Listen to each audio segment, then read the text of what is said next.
How's it going, everyone? This is Mike, and I'm here to do a little bit of a commentary on the new Coen Brothers film, which is called Hail Caesar, and I saw it last night. Now, when I saw the preview to this film late last year, I was very excited about seeing it when it came out because not only because it dealt with old Hollywood, which is something I really love. It also had a lot of great actors in it, and it just looked very funny. And I had high expectations about it, and I think my expectations were a little bit too high because when I saw it last night, I was somewhat disappointed. So let me talk about it a little bit, give you the bare bones of the plot, hopefully without giving you any spoilers because I'm sure a lot of you haven't seen it yet. But if some of you have, I would love to hear your opinions about the film and what you think. Okay, so the film takes place in 1951, and it takes place at a fictional Hollywood studio called Capitol Pictures. The central character in the film is played by Josh Brolin. The character's name is Eddie Mannix. Eddie Mannix is the head of production at Capitol Pictures, and he's what's known as a fixer, which means that when scandals and problems come up in the personal lives of some of the stars and directors at the studio, Eddie Mannix takes care of them so that they won't ruin their careers. Okay? Now, it's interesting because this character of Eddie Mannix in the film, he's a fictionalized version of a real guy named Eddie Mannix, who was once the vice president of Metro Goldwyn Mayer back in the golden age of Hollywood for several years. I'm not sure how long exactly, but he was very powerful. He was definitely what was known as a fixer. He would take care of problems that came up for some of the biggest stars at the studio, like Spencer Tracy and Clark Gable, things that could potentially ruin their careers and ruin their lives. Now, all the situations that come up in the film are done for comedy effect, but in real life they weren't very funny. Okay, so so Eddie Mannix in the film is very much a good guy, has no guile whatsoever, and he's definitely, even though he's trying to help people and find out ways to solve their problems, he's pretty much on the up and up.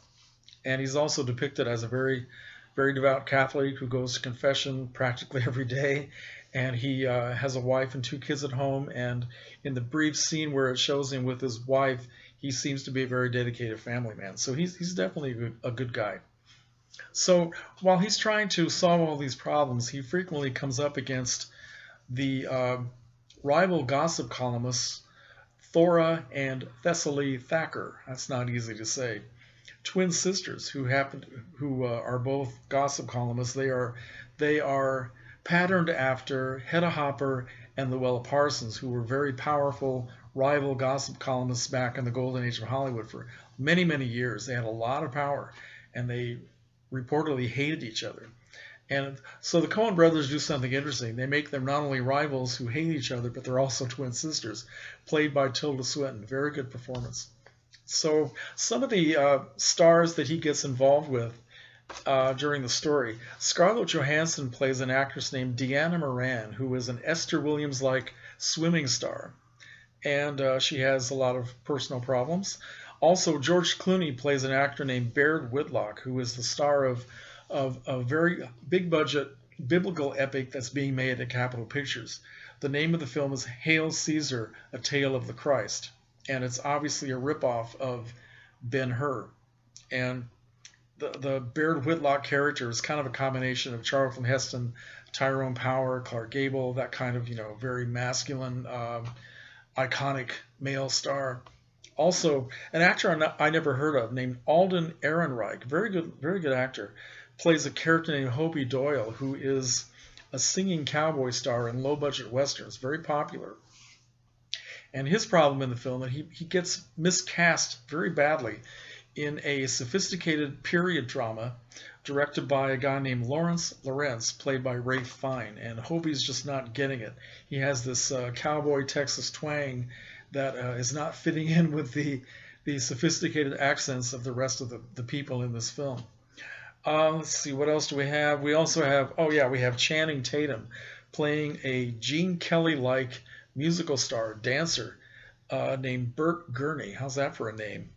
And he does a very interesting and very funny dance sequence that's being filmed at the studio where he's playing a sailor with a lot of other guys. They're all dressed in white sailor outfits, and which is something that Gene Kelly did many, many times at MGM.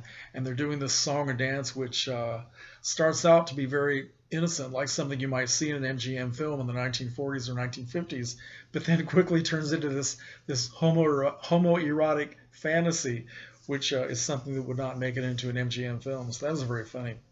And as far as the Scarlett Johansson character, you see her filming a swimming sequence, much like Esther Williams did many times at MGM, with all the elaborate sets, and having her jump off this gigantic platform going into the water, which is filled with about 4,000 other swimming mermaids and all that. So they do a lot of really cool things in the movie that bring back that feeling of nostalgia for people like me. So, and they also, some of the other good things about the film, they got the period look down very well.